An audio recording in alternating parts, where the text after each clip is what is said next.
This podcast represents the opinions of Tyler Barber and his guests to the show. This podcast is not intended to be a substitute for the medical advice of a licensed counselor or physician.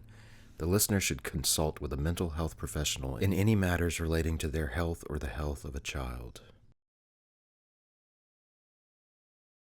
This is the Mayo Lab Podcast with Tyler Barber.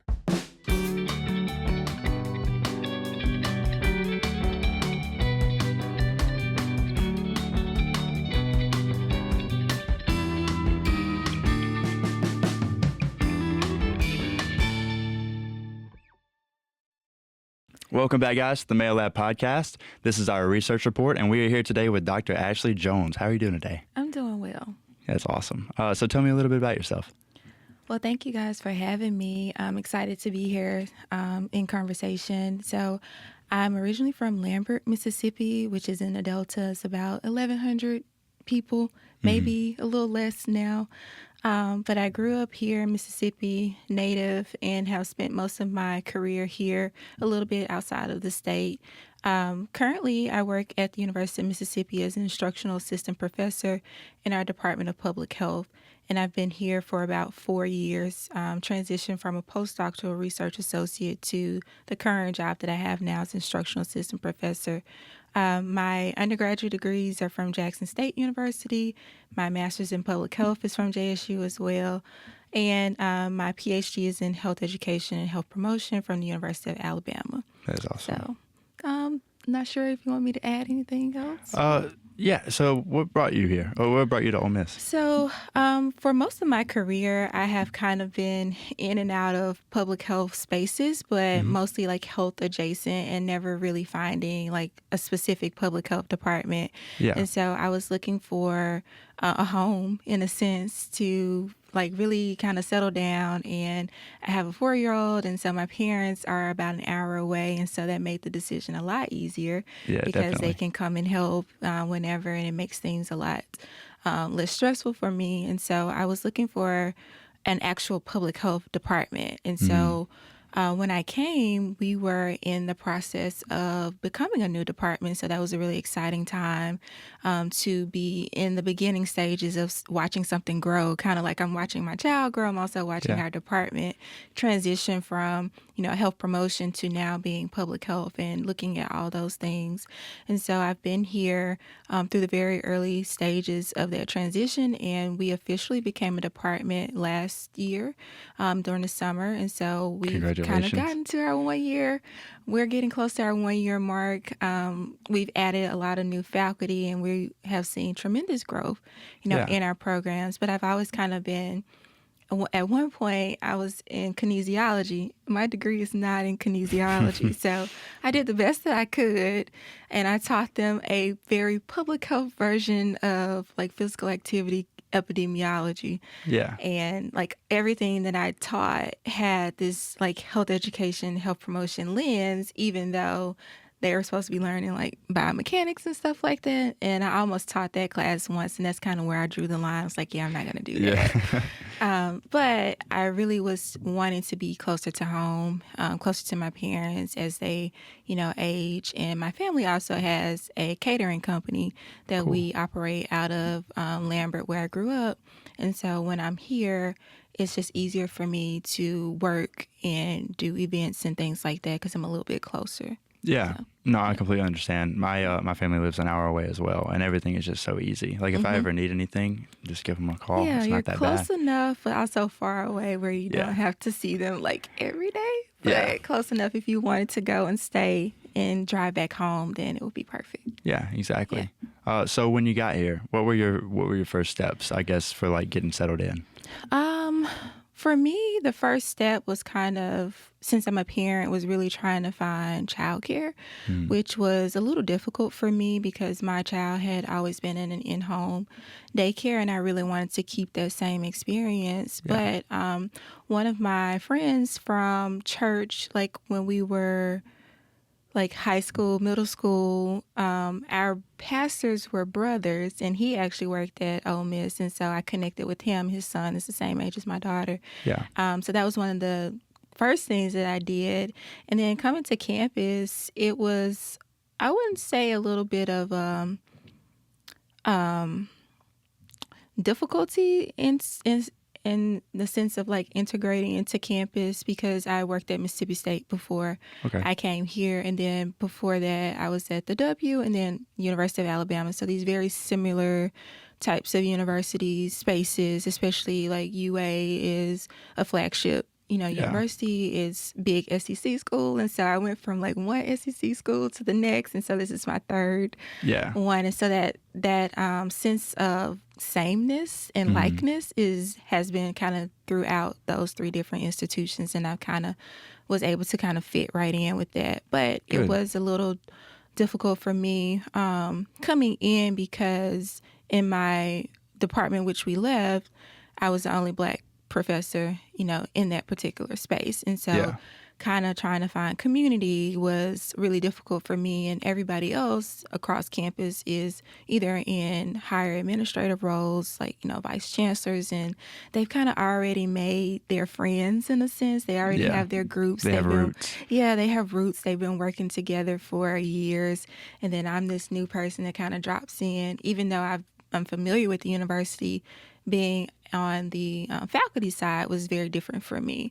And so the first year, I think I felt probably most isolated in trying to connect with people because, one, I had a child, and I'm just like, I can't come to events at 7 o'clock at night. Free time is limited. Yeah, my free time was very limited, and like I can't be here. I want to come, but we also have to do bedtime and like all of these things, and I could not like ask my parents like, can you come over every time, because I want to save like my grandparents for when I really, really need them, like if I'm going on vacation. And so it was kind of difficult kind of navigating initially during that first year. And also I was in a space where I was kind of uncertain about the trajectory of my career. And so my position at the time was temporary. And so a lot of my, thoughts were like on securing my job and not so much as like just trying to be out and be social. I really needed to know if this is where I'm going to be 3 to 4 years from now past this temporary job position. And so that was really difficult to kind of figure out a way to gel with a whole new group of people, but also worrying about, am I going to be here and how much of myself do I give to these folks if at the end of this 2 years I'm no longer here? And so I kind of tried to figure out like, what am I going to do? What's going to be my identity here in this space? Research was not a requirement for my job, but it was also something that I really needed to focus on. And so trying to do that while also being in a very new program that's about to become a new department. So like all of these new things are happening at the same time. So yeah. Cool. Yeah, it sounds like you value being a parent a lot, and that is awesome. I love to hear, people putting being a parent first, because I think that helps the kid a lot. I mean, that's really good for the kid. My next question for you is a little bit more about what we talked about with the student, but if you had to, how do I phrase this? What was it like to, I guess, navigate Ole Miss or even Mississippi State when you got there as like a predominantly white school as a Black woman? There are good days and there are bad days. Honestly, there have been, I'll say it this way, when I haven't grown up close by, you always have this perception of what the university is and what its image is. And I was actually grateful that that was not the case as, someone who was working here. And so you see this completely different side. And you come to realize that most of the people who are here are, in a sense, transplants. They come from other places, so they have these different perspectives that are not like what has been known as the nature of the University of Mississippi. We have a bad reputation with it. Yeah, it's unfortunate. So that, I think, was a good thing, is that I did not have that initial like shock of like things happening and being treated unfairly. I just think that for me, because there's such a small group of Black faculty and staff, and because the university itself is relatively large and we're dispersed, it's hard for us to kind of come together in very meaningful ways and to really make connections with folks. And you don't want to always feel like you have to go to your affinity group in Yeah. order to find yourself, find placement.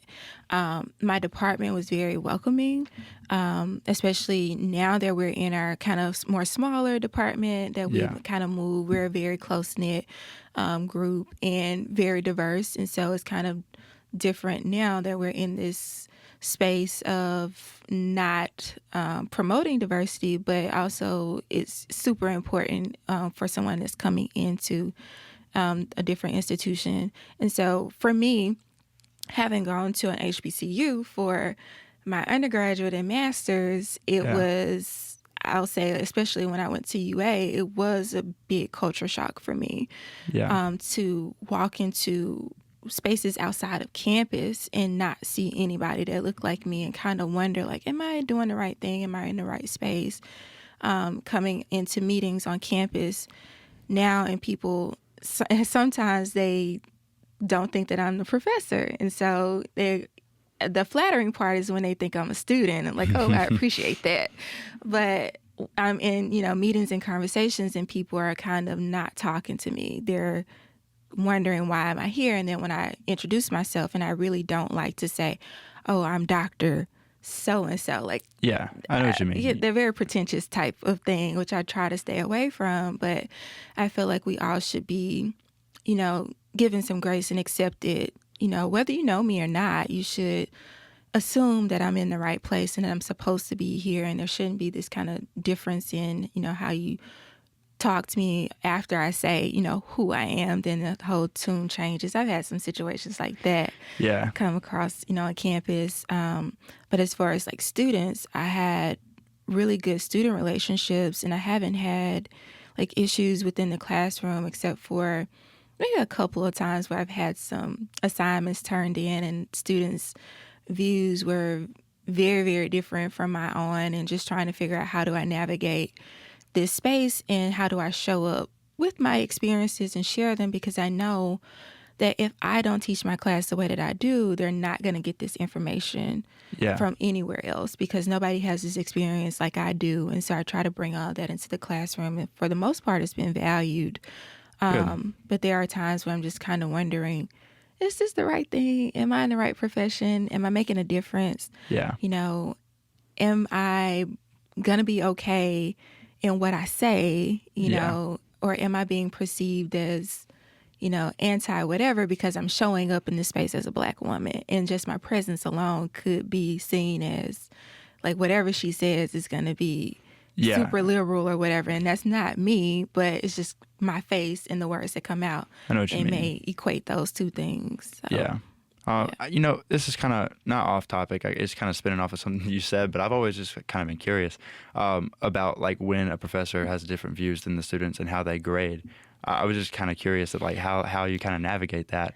That's just a personal question, because I've always been, kind of curious. So it's a fine line, honestly. And the way that I teach my courses, I try to give a lot of reflection assignments, and that is no right or wrong answer. So that alleviates that kind of burden of, do I, take off points because you don't agree with me.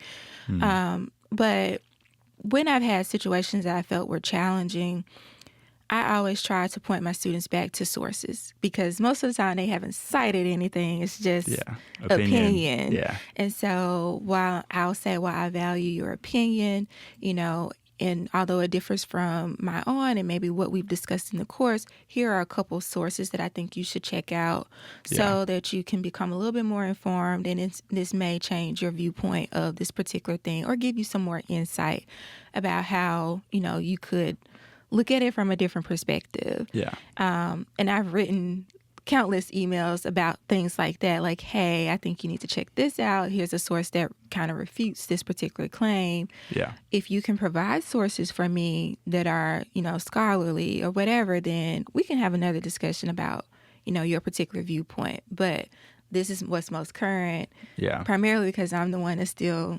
reading all the literature. I'm looking at all of the articles. I actually review articles. So I'm like, it's in your job description. Yes, in my job description. Like, I'm seeing the new stuff come out real time. And so like, I know that this is not, quite accurate, but trying not to discourage them or to be antagonistic about it, I always go to, here are some sources. Can you show me some sources where you got this from, and not just your opinion? Yeah, I like that. I think that it's good to challenge, opinions sometimes, because I mean, it pushes them to grow and maybe cite sources next time. Start looking at, start reading articles. Yes.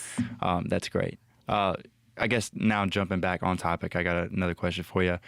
Since you work with students a good bit, what are a lot of and this is, I guess, singling out minorities right now, but what are the most common challenges that you see like Black students going through, like to be seen or to feel like part of the community here?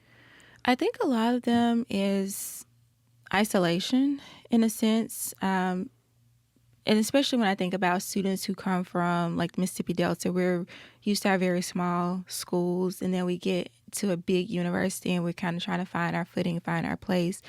And then you see so many, you're in these classrooms, and then your professors, you may run across one in your whole 4 years, depending on what your major is. And what I find that students latch on to that one, and for a lot of students, I've become that one. And so just trying to find, they go through a lot of personal things, and it's a fine line when you're an instructor on like how much, give do you allow a student when they come to you and say, hey, I've had this kind of major event happening in my life, and nobody would quite understand it like, maybe I would. And I think that's probably why they come to me most of the times, because I do have shared experiences, and like I get what that might mean to them, beyond like some family situations, but coming from impoverished backgrounds and not having the financial means to, pay your balance off for that next semester, and like trying to figure out where you're going to find housing, this particular year. And you can't always go to your family and ask them, can you give me thousands of dollars so I can get an apartment off campus? Sometimes it's hard to get out of the hole. I understand. Yeah. And so getting out of that, and then also just coming into this space, and one, I think is if you take on the notion that Ole Miss is still Ole Miss, then you can find yourself in a very deep, dark kind of place, and you'll see it for, all those kind of negative things. Yeah. And so coming in, I think a lot of the students have to retrain their brain to think that maybe I won't have a very negative experience. Maybe I can find a group of friends who are going to be super supportive of me, and, I can connect with folks and go through the rest of these 4 years in peace and, not have any issues. But sometimes it's not the case. And they get into a lot of these classes where they are 1 or 2 or 3. And what I've seen is they always cluster together. Like they always find, the 2 or 3, other Black students in the class, whether it's a group project. I've watched this happen this past spring semester. My class had like 26 students, and I literally had one group that was all Black students. And I'm wondering, like, do I break them apart? I was going to ask you if you, because I don't know if, it's kind of what you were saying, like, do I need to do this? It's like you don't know if you should, Yeah, it's like, do I separate them for the purpose of making sure that there's, a little bit of diversity amongst the groups, or do I let them stay as one homogenous group because I know that they're probably going to work better together and not have as much conflict? And I've had group projects where I've broken the students up, and then students have come back to me and say, I did not have a good experience because some of the comments that students made to them were sort of microaggressions, those types of things. And these are things I'm finding out at the end of the semester. And so I've tried to implement check-in points across the semester to make sure that my groups are working well together, because I don't want a class assignment to turn into this very negative experience for them.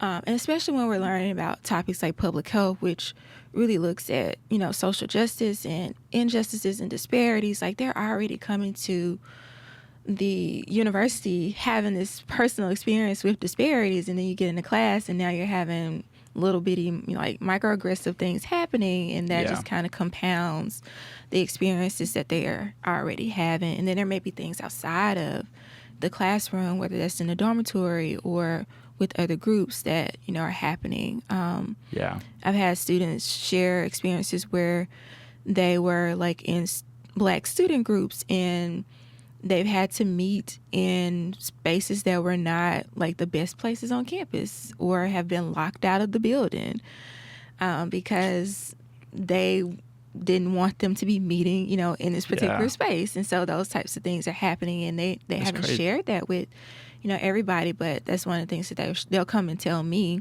Or they've gone on like study abroad trips and been in a group with other students who didn't take it as serious, I'll say, and took it as a very like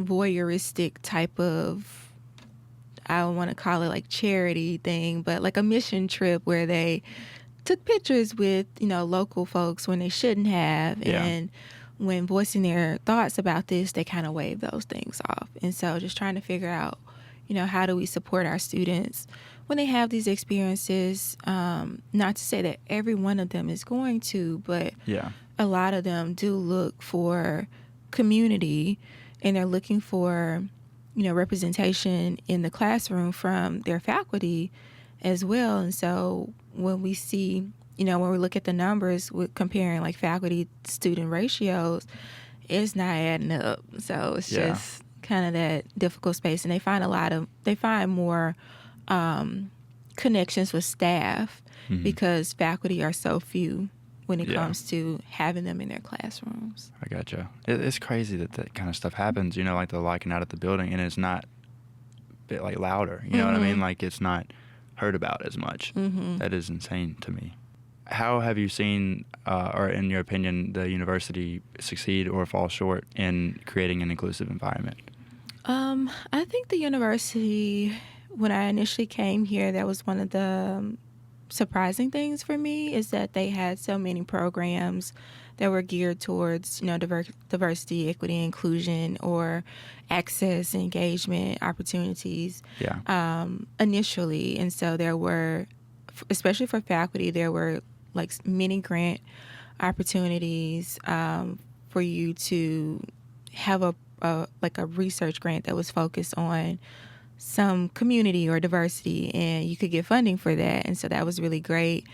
But also there were lots of different things across campus for students. And also I think this was during the time of James Meredith's like 60th. And so there are lots of excitement, lots of program that's very specific around that's happened over the last at least 2 years since I've been here.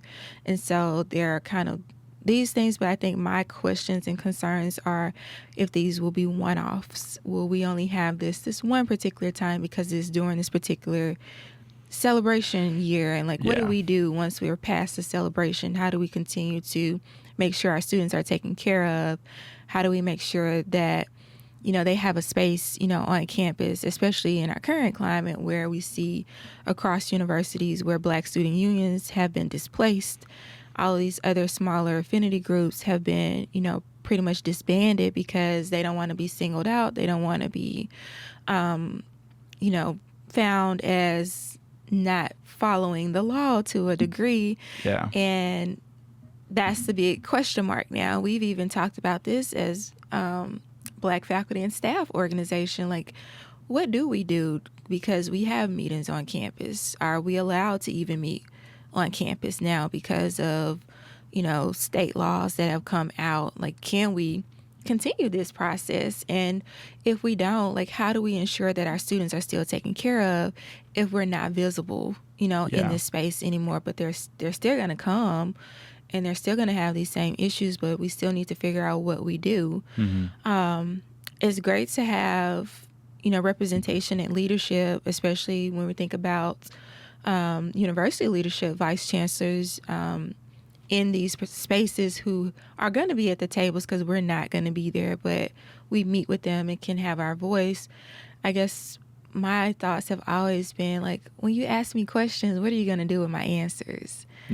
Like, are you really going to make direct changes, these very distinct, tangible things that I can see, or will it just become a report that's shelved, Yeah. and Are we just maybe gathering numbers? yeah, we're gathering numbers, we're gathering quotes and sound bites and pieces of things that we could use, but what's the actual tangible thing that's going to come out of this? Yeah. And I think that's kind of where we fall short.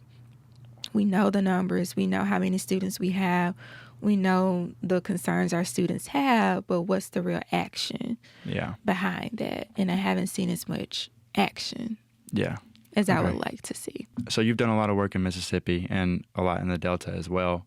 So what are some common problems that you see that the Delta is facing, and also what can we do about it?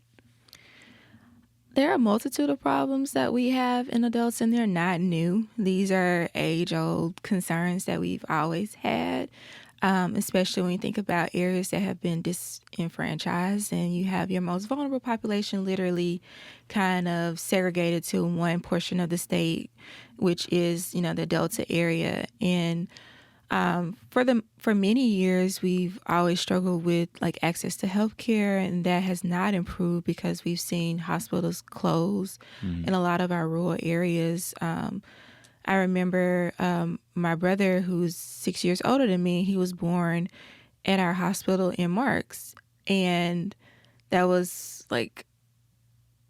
kind of unheard of now, to think about somebody actually being delivered in a local hospital, because our hospital currently only has 8 beds.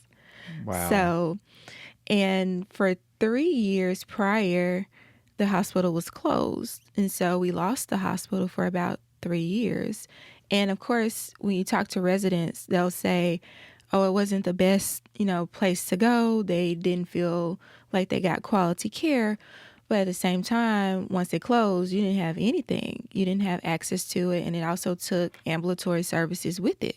And so if you think about what Mississippi looks like as far as landscape and the rurality of it, it's going to take you 30 minutes to drive, to maybe another area that has a hospital, or even farther, which could be an hour or so. And so for us growing up there, that meant all of my health care was outside of the county in which I lived. So I went to the dentist in Clarksdale in Coahoma County, which is neighboring. I went to the eye doctor in Tate County, which is up near Coldwater, a little bit closer to Memphis, getting closer to that area. And then I also went to, once I got to college, my OBGYN was in Jackson. So Jackson is 2.5 hours that's not close at all. from where I grew up. But I found, somebody that I really liked when I got to college, and I stuck with her. She's still my physician to this day. That's awesome. And so I would drive, and I live in Oxford now. I'm still driving back to Jackson to go see my OBGYN because I love, that particular space. But for a lot of us, that's kind of the day-to-day situation. And think about my parents now. All of their health care is here in Oxford, or they're going to Cleveland. They've never seen doctors in the areas in which they live. And so that's kind of a situation that's across the Delta in many spaces. If you're not in a larger area that has a higher population, you're not going to seek health care in that particular space. You're always going to go outside of the county, and that could take you, anywhere from 20 to an hour to actually go for just a routine checkup. Yeah. And if you think about that, and someone who doesn't have transportation, you're having it's a bad mix. You're trying to get transportation to go to your doctor's appointment. You may pay someone $5 to take you, or there may be a service that you could utilize to take you. But there's all these kind of compounded effects. You don't have transportation, that means you have lesser access to your healthcare services, and then on top of that, health insurance. Yeah. So those are kind of those big things. And then we also face food insecurity, where, as I mentioned, our hospital closed. We lost our grocery store within the same time frame, and they were across the street from each other. So imagine driving down the highway and your main two entities are both closed. Yeah. The grocery store no longer exists. The hospital is closed. So you don't have access to food, and you don't have access to health care. Yeah. And so we got the grocery store back as well, probably maybe 4 years ago. It came back. We had someone else, buy it and come in.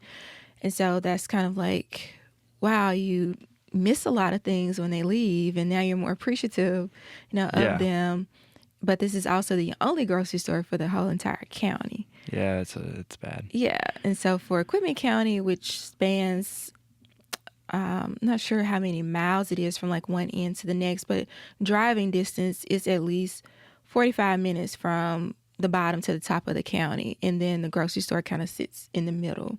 Okay. But if you're on one end, you'd rather go outside of the county because the next grocery store may be 15 minutes from you versus shopping in your particular county. And that also feeds into the revenue for your county and why your taxes, can be super high because you're shopping outside and you're not putting that money back into the places in which you live. I never thought about it like that. That's a really good way to look at it. And that explains a lot too, like with the Delta's money situation, because I didn't understand, and I'm pretty new to this information actually. And it piqued my interest at first because my girlfriend is working in the School of Education right now. And they're doing a little bit in the Delta right now, or not right now, but they were last year. And she would always come back up and say, it's bad down there. And she would go into detail, and it kind of piqued my interest because I didn't realize it. And I grew up in Tupelo. So, it's and Tupelo had a bit of a resurgence too from, what I remember as a child going to Tupelo, and what you see now is definitely not the same. Nope. But I kind of think of it like the Delta, in a sense, is kind of caught in a time capsule. Yeah. And that we're not seeing change, in what you saw 20 years ago is pretty much still pretty much the same prevalent issues. I'll say one good example of kind of a little bit of a cultural shift is happening in Clarksdale, which is close to where I grew up, where you see this, like, folks who went off to college have come back home, and they just have this very strong love for where they grew up, and they want to see it grow. And there's this a lot of energy around it, because you may have seen that Sinners came to Clarksdale over the showing for Sinners that happened over this past weekend. That's awesome. And that brought, celebrities in Hollywood, names, and there have been lots of articles, but that came from grassroots, movements and involvement from folks who have been on the ground kind of working over the past couple of years, kind of slowly rebuilding up, the infrastructure of Clarksdale and what it looks like. And so to have that kind of spotlight on Clarksdale over the weekend and for 3 days, Ryan Coogler was there, and you have like all this really strong power that's kind of descending upon this really small space, and kind of like now you get to see, what residents see every day, and you get to appreciate it. Yeah. And there are people who see things like that, and they'll come back and they'll invest, and they'll want to be a part of, a movement. But that movement has to happen across the Delta, and it cannot happen in these very siloed ways. It has to be, a steady thing that you see in places like Marks, in places like Lambert, where I grew up, where there's less people than Clarksdale, and you want to see that trickle down, definitely, into these other areas. And I think for people who love Mississippi, and I always encourage my students, like, I want y'all to go away, but I also want you to come back. And I want you to find yourself in one of these communities and figure out, like, how can I plant myself here and make this better? I've learned all these things in the textbooks, and I know, what a disparity looks like, and I'm living in it, but what can I do to close the gap?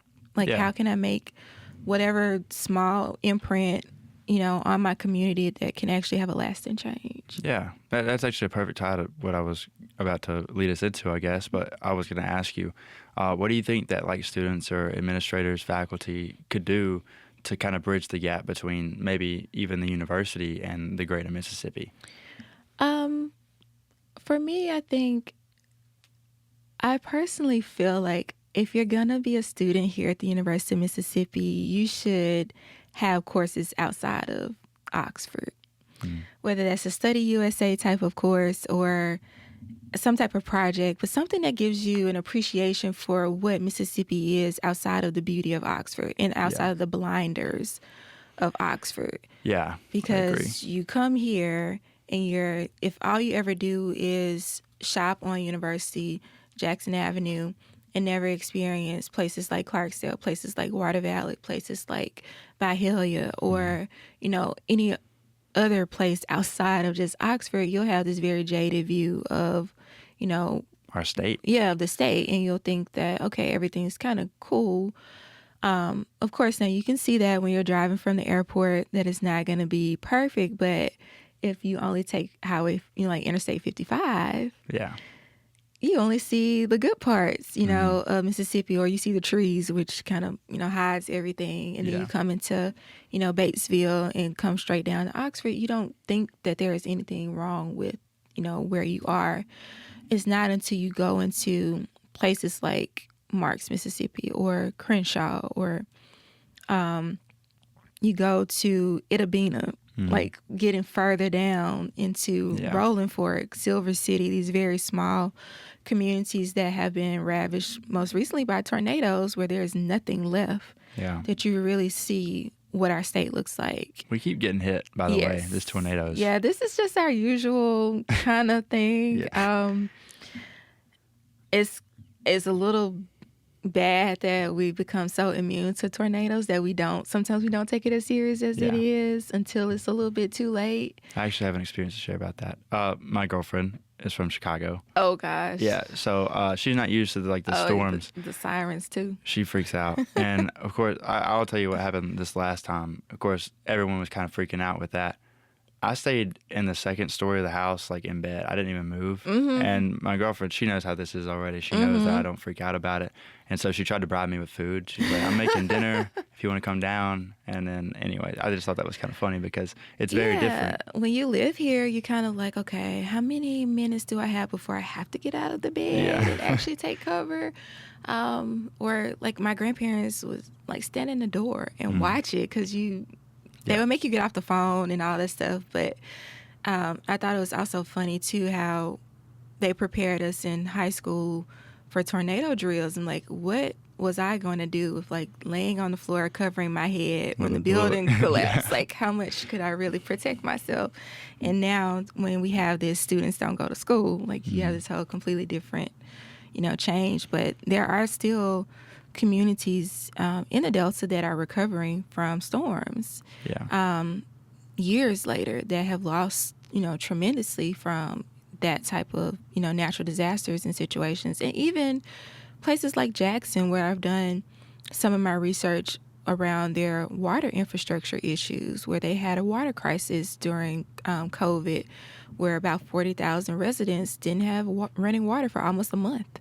Yeah. And Jackson is our state capital. And so what does that mean for the work that our students can do when all they see is the beautiful parts of our state, the most, the tourist parts, the voted most beautiful and most, what's the other things that usually voted for, like best party school or best, campus, beautiful campus, like those types of things. And you see all the green grass here in the Grove, and you appreciate those things. But I want students to have a greater appreciation for our state by actually going outside of Oxford and spending some time in these other areas that need a lot of their resources and their minds. They need their new and innovative ideas to kind of help rebuild, what once was. Yeah, definitely. It's a really good way to say it too.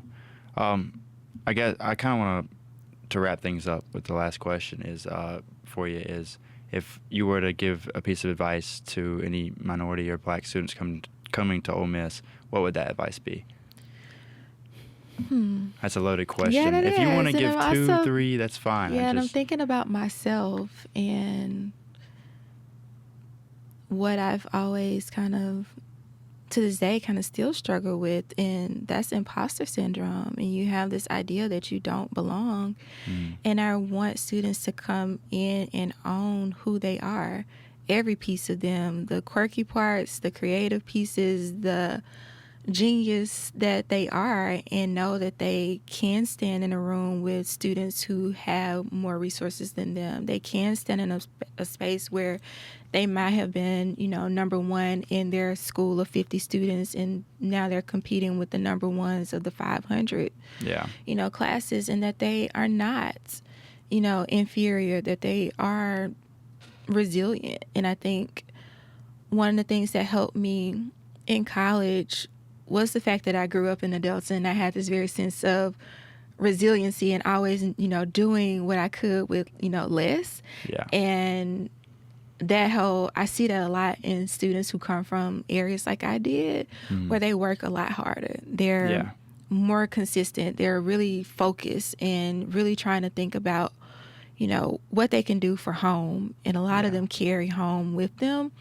And I want them to bring that to the university. And I always think about, how they make their communities proud, because when they go back home, these are going to be the places that receive them. Yeah. And I want them to always show up as their authentic self, whether that's purple hair, green pants, like whatever that might be. And I had to learn that myself, because as a professional and as a Black woman, hair is a big thing. And I look back on several of my professional headshots, and I would always straighten my hair because I didn't want it to be seen as a conflict or have any issues with, people saying things about my hair. Yeah. And so in whatever outward facing photo of me that would go on a website, I would always straighten my hair. Yeah. Up until maybe 3 years ago, and I quit doing that. And so I wore my natural hair for the first time on a headshot when I took a job at the W. And I look back at that picture and I see a different side of me, the side of me that is like, either they're going to take me as I am, I shouldn't have to, conform, or feel like I'm going to be picked apart. I've left jobs because people have said things about my hair, had called my hair like braids. Like she had snakes in her hair. Like, well, saying things like that. And because I like bright colors, they've made comments about your clothing, like, oh, that's such a bright, shirt. Like, my wife wouldn't wear that. I'm like, well, I'm not your wife, first of all. But that's happened to me in professional spaces. And it took a while for me to figure out, how do I even respond to something like that and not be seen as a stereotype of being an angry Black woman. And, how do I proceed in this space? And I'm grateful that where I am now, that I don't worry about those types of things anymore. Yeah. And I just hope that this generation of students who find themselves in professional spaces can be comfortable and not have to change anything about their appearance to conform or to feel like they can be taken serious because they can't wear braids. And those are the types of experiences that I've had.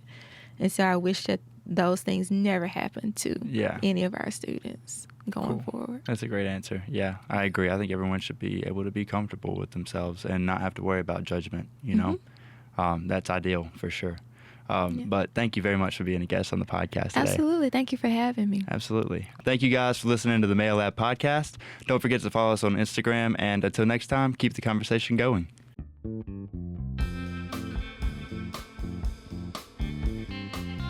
Thank you so much for listening to the Mayo Lab podcast. We appreciate you spending time with us and being a part of the conversation. I'm Tyler Barber, and if you enjoyed today's episode, don't forget to subscribe and share with a friend. Until next time, keep the conversation going.